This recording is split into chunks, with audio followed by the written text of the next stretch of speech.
Good morning, Cullman. Thank you for joining us on Cullman Today.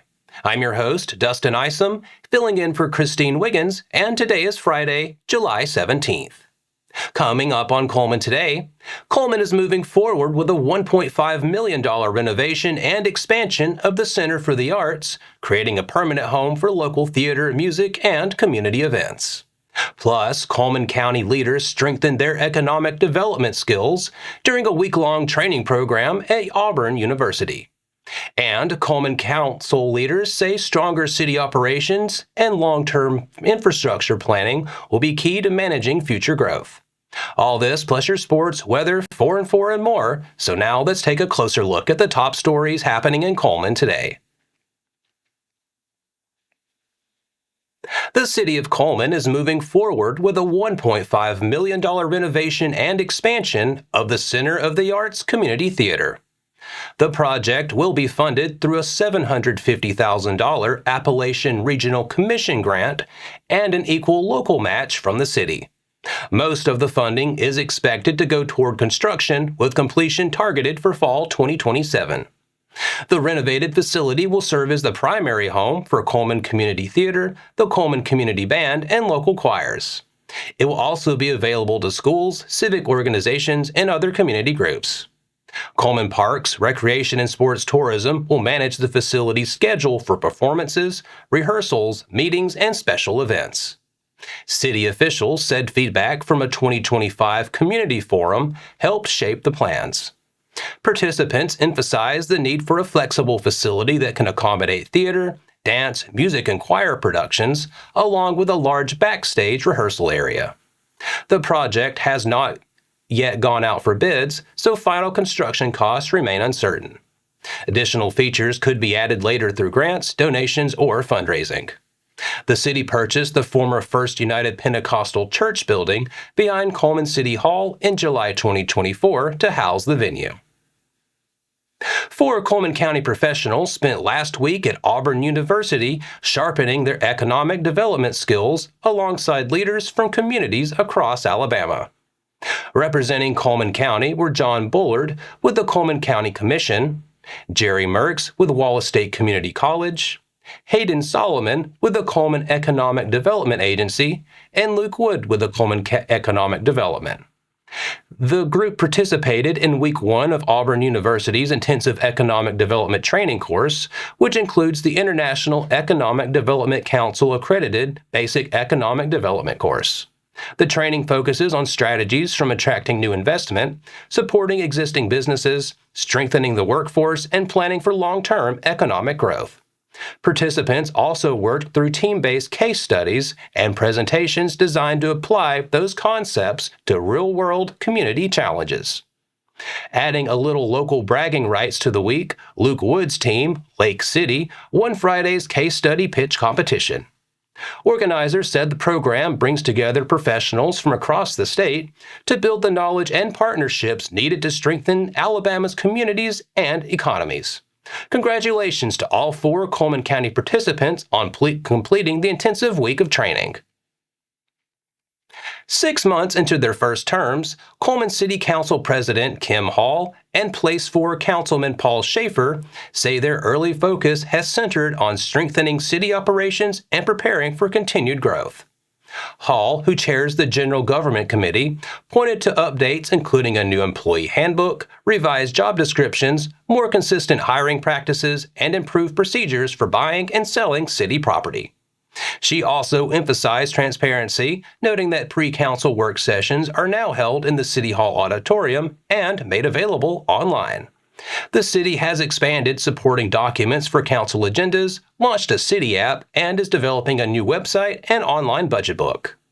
Schaffer, whose responsibilities include utilities, said future development will depend heavily on water, sewer, electricity, and gas capacity. He identified wastewater treatment, aging utility lines, and service for new commercial and industrial sites as major priorities. Schaffer also supports multi-year capital improvement plans that clearly outline projects, costs, and funding sources. Both council members said Cullman must plan before growth places added pressure on infrastructure, transportation, utilities, and public safety. And that's all for our top stories this morning. Coming up, Vinemont athlete Arleigh Thomason says her faith guides her life, strengthens her relationships, and keeps her identity rooted beyond sports. Sports is next.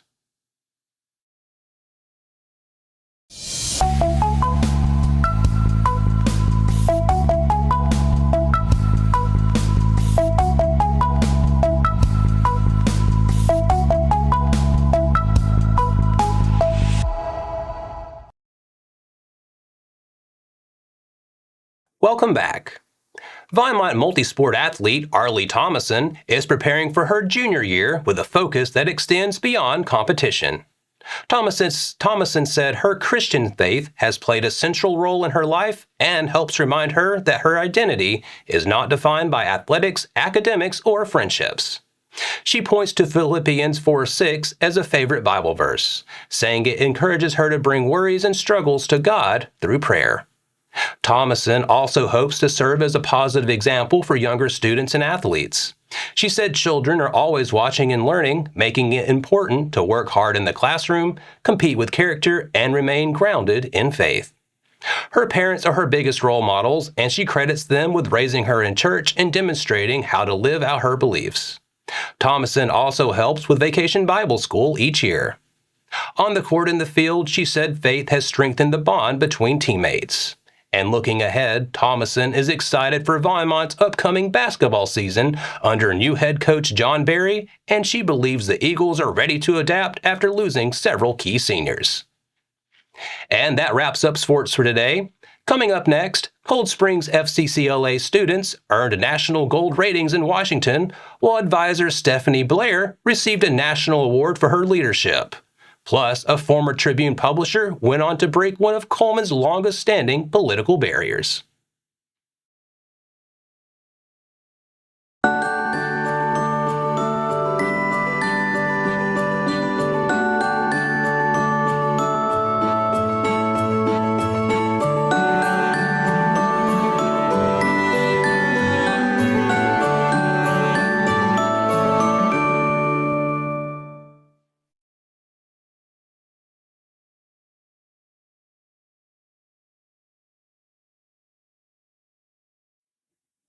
Welcome back. Now it's time to speed things up with a news rundown. 4 stories in under 4 minutes.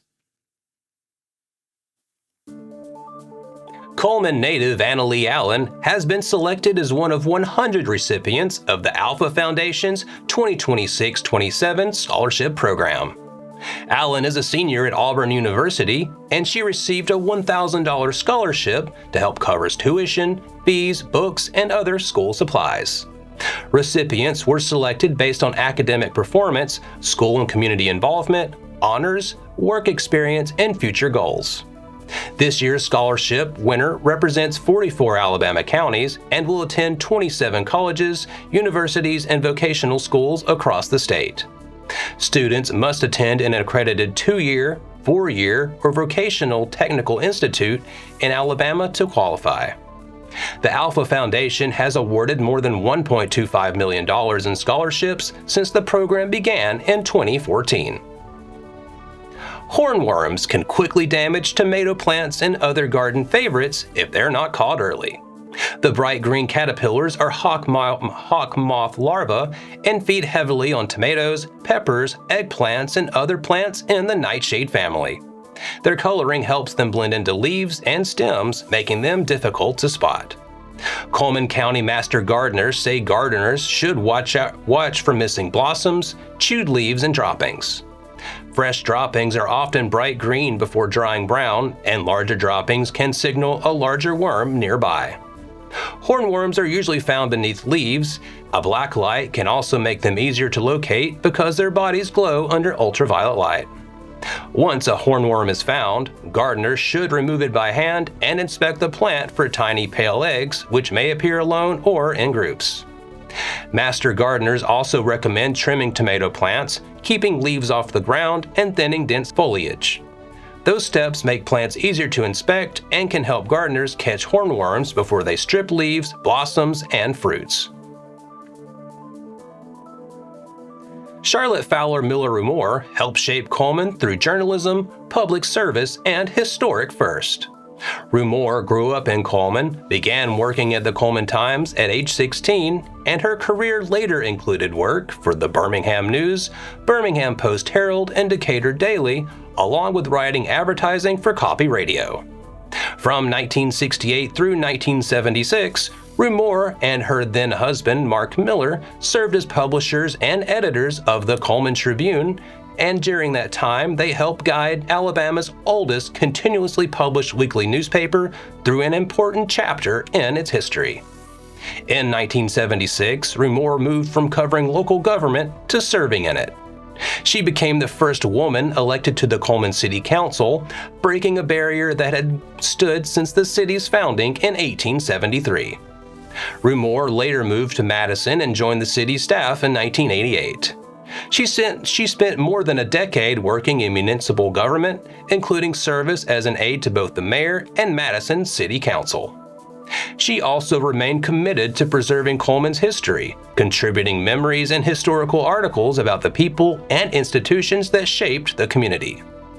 Nearly 50 years after her historic election, Rumore's legacy remains part of the history of both Cullman and the Cullman Tribune.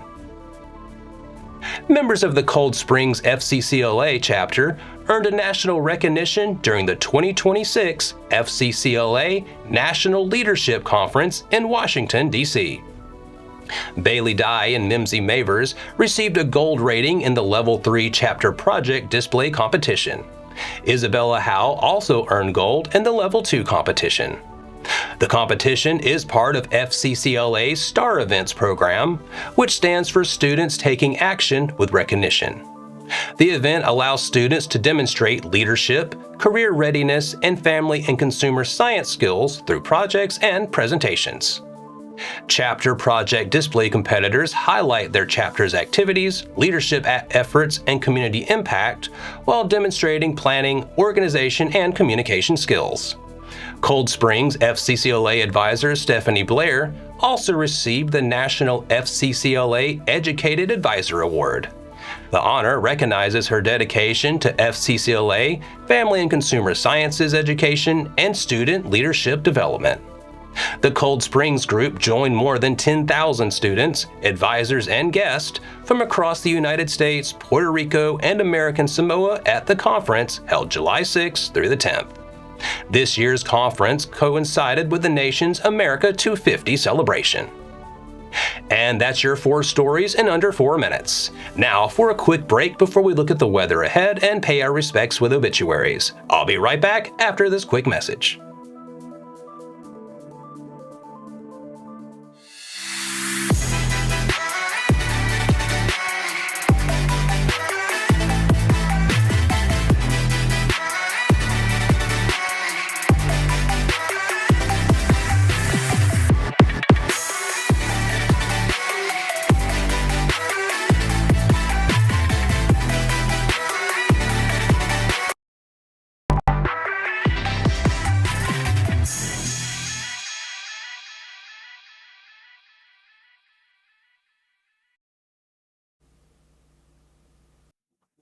Let's take a moment to pause and remember those who lost their lives this week. Ford Eugene Van Wert Jr., 82 of Cullman, passed away Wednesday, July 15th. No services are planned at this time. Visitation for Ronald Eric Casey will be Sunday, July 19th from 2 until 3 p.m. at Cullman Funeral Home Chapel, with memorial service following. Sharon Annette Entrican, 76 of Birmingham, passed away Wednesday, July 15th. Visitation will be Saturday, July 18th from noon until 2 p.m. at Cullman Heritage Funeral Home, with funeral service following. Our thoughts and prayers go out to their friends and families. Now, let's take a look at your weather forecast. Friday starts with a little patchy fog before giving way to increasing clouds. Expect a warm afternoon with a high near 88 and scattered showers and thunderstorms developing after lunchtime. Friday night turns partly cloudy with a low of around 71. Tomorrow looks another hot summer day with plenty of sunshine and a high near 89. A few afternoon and evening thunderstorms are possible, but much of the day should stay dry. The low will be around 72. Sunday brings a similar pattern, and we'll see a mix of sun and clouds with a high near 89. And after a mainly dry morning, showers and thunderstorms become more likely during the afternoon before tapering off Sunday night with a low of around 72. And that wraps up another edition of Cullman Today. Thank you for sharing your morning with us, and remember to stay connected by following us on social media and visiting CullmanTribune.com for the latest from our community. We'll be back bright and early Monday morning at 6:30 a.m., but until then, I'm Dustin Isom with Cullman Today. Have a wonderful weekend, Cullman.